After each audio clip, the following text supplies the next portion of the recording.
সবাইকে অনুগত করতে পারেন, যিনি সবাইকে পূর্ণ নিয়ন্ত্রণ করতে পারেন, তার নাম হচ্ছে আল জব্বার। আল্লাহ বলেন হুয়াল কাহিরু ফাওকা ইবাদিহি ওয়া হুয়াল হাকীমুল খাবীর। কাহিরু ফাওকা ইবাদি, তিনি বান্দাদের উপর কাহির, একচ্ছত্র নিয়ন্ত্রণকারী। তিনি যেমন চান তেমন ভাবে বশ মানাতে পারেন সবাইকে। তিনি হচ্ছেন আল জব্বার। তিনি কি? বিশ্বনবী ফরমান ইয়াখুদুল জব্বারু ইয়াউমাল কিয়ামাতি সামাওয়াতিহি ওয়া আরদাহু বিয়াদিহি। রব্বুল আলামিন কিয়ামতের দিন সাত আসমান সাত জমিন হাতের মুঠোয় নিয়ে এরকম ধরবেন। সুবহানাল্লাহ পড়েন। সাত আকাশ সাত জমিন আল্লাহর হাতের মুঠোয়। আমি যেরকম হাতের মুঠোয় করছি এরকম নাকি? না, যেমনটি আল্লাহর শানে খাটে ঠিক তেমন। সুবহানাল্লাহ বলেন।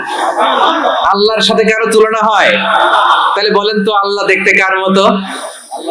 আওয়াজ করে বলেন, আল্লাহ আল্লাহর মতো।